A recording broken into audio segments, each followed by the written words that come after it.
Assalamualaikum dan salam sejahtera.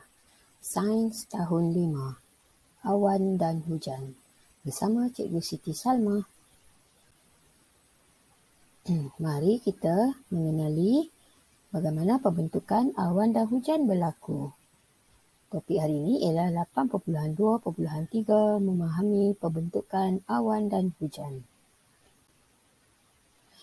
Pembentukan awan dan hujan berlaku apabila pergerakan air dari permukaan bumi ke udara membentuk awan dan akhirnya turun semula ke permukaan bumi sebagai hujan. Proses ini berulang dan dikenali sebagai kitaran air semula jadi. Kamu dah belajar topik kitaran air semula jadi pada tahun 2. Jadi kita teruskan pada tahun 5. Jadi topik ini dia berkaitan dengan perubahan keadaan jirim. Tahukah kamu pembentukan awan dan hujan terhasil daripada dua proses perubahan keadaan jirim, iaitu proses penyejatan dan proses kondensasi. Kita dah belajar ada 5 proses perubahan keadaan jirim. Jadi semasa kejadian awan dan hujan ada 2 proses, iaitu proses penyejatan dan proses kondensasi. Bagaimana ia berlaku? Yang pertama, haba daripada matahari menyebabkan proses penyejatan berlaku. Air tersejat dari permukaan bumi seperti tanah, sungai, lautan dan tasik menjadi wap air. Okey, jadi semua air yang ada di permukaan bumi akan tersejat ke udara menjadi wap air. Seterusnya, wap air itu pula akan terkumpul dan menyejuk, lalu terkondensasi menjadi titisan air yang halus dan membentuk awan. Jadi dalam awan tu adalah titisan air yang disebabkan oleh penyejatan tadi. Seterusnya, ketika awan naik lebih tinggi di udara yang sejuk menyebabkan titisan air bergabung menjadi lebih berat dan besar, kemudiannya turun kembali ke permukaan bumi sebagai hujan. Jadi titisan air di atas sana dia sejuk dan dia bergabung dengan titisan yang lain membentuk awan yang lebih tebal dan berat. Bila dah tak boleh dah, dia akan jatuh sebagai hujan. Oleh itu, air hujan yang jatuh akan diserap oleh bumi semula dan akan mengalir semula ke dalam tasik, sungai dan juga lautan. Akhirnya hujan tadi dia mengembalikan air semula ke permukaan bumi. Okey, jadi kitaran air semula jadi akan memastikan kuantiti air sentiasa berkekalan di permukaan bumi melalui pembentukan air dan hujan. Ya, kitaran air semula jadi ini sangat penting untuk memastikan kita ada sumber bekalan air semula jadi yang bersih. Juga kitaran air semula jadi ini juga menyebabkan suhu bumi adalah seimbang, tidak terlalu panas, tidak terlalu sejuk. Jadi, apakah proses perubahan jirim yang berlaku ketika pembentukan awan dan hujan? Jadi, ada 2 proses iaitu proses penyejatan di mana cecair bertukar menjadi gas.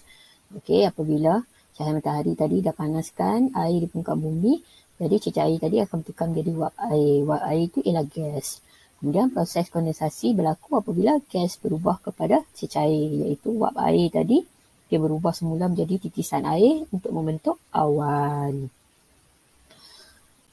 Okey, jadi bagaimana kita nak menentukan simulasi hujan dan awan ni juga kita boleh buat di rumah melalui hujan dalam besen kaca.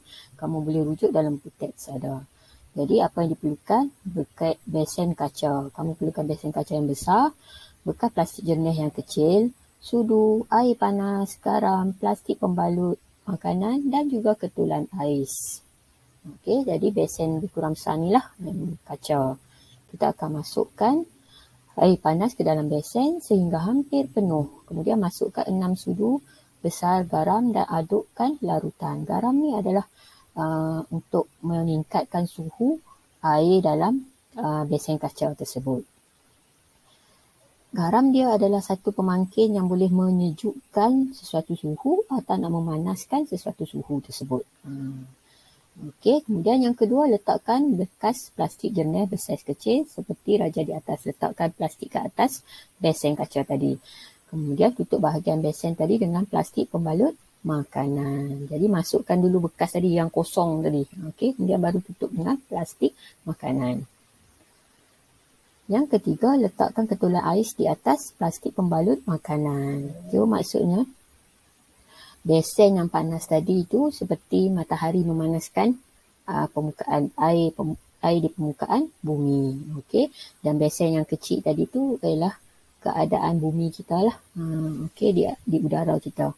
Jadi lakukan pemakaian selepas 10 minit. Okey, kita akan dapati di dalam besen yang di dalam bekas yang kecil ni akan ada titisan air seperti hujan. Okey, bila kena wak air yang panas tadi, kena tempat yang sejuk, dia akan bertukar menjadi titisan air. Jadi di dalam bekas yang kecil ni kita akan dapati ada titisan air. Itu bermaksud wap air tadi telah berubah menjadi titisan air. Okey, ini adalah simulasi awan dan hujan. Kamu boleh buat di rumah. Jadi perbincangannya, apakah proses yang terlibat dalam aktiviti ini? Okey. Proses yang terlibat ialah proses penyejatan dan proses kondensasi untuk menghasilkan kitaran air semula jadi. B. Nyatakan perubahan keadaan jirim yang berlaku di dalam bekas plastik jernih bersaiz kecil. Okey, perubahan keadaan jirim tadi yang terlibat ialah cecair telah berubah menjadi gas, manakala gas pula berubah kepada cecair untuk menjadikan simulasi awan dan hujan. Jadi, apakah yang akan berlaku sekiranya air yang tersejak di permukaan bumi tidak turun sebagai hujan? Dia naik ke atas tapi tak turun semula sebagai hujan. Jadi, permukaan air di permukaan bumi kita akan jadi kering kontang. Okey, kita tidak ada air lah kerana tidak ada hujan yang turun. Semuanya naik ke atas tapi tidak turun semula sebagai air hujan. Jadi, bumi kita akan kekeringan lah. Okey, jadi daripada kesimpulan ini, pergerakan air dari permukaan bumi ke udara akan membentuk awan dan akhirnya turun semula ke permukaan bumi sebagai hujan. Proses ini berulang dan dikenali sebagai kitaran air semula jadi. Kitaran air semula jadi yang membentuk awan dan hujan akan mengekalkan kuantiti air di permukaan bumi. Kitaran ini melibatkan dua proses, iaitu proses penyejatan dan proses kondensasi yang telah kami belajar sebelum ini. Oleh itu, semoga kamu dapat ilmu yang bermanfaat. Okey, sekian. Terima kasih. Bye. Assalamualaikum.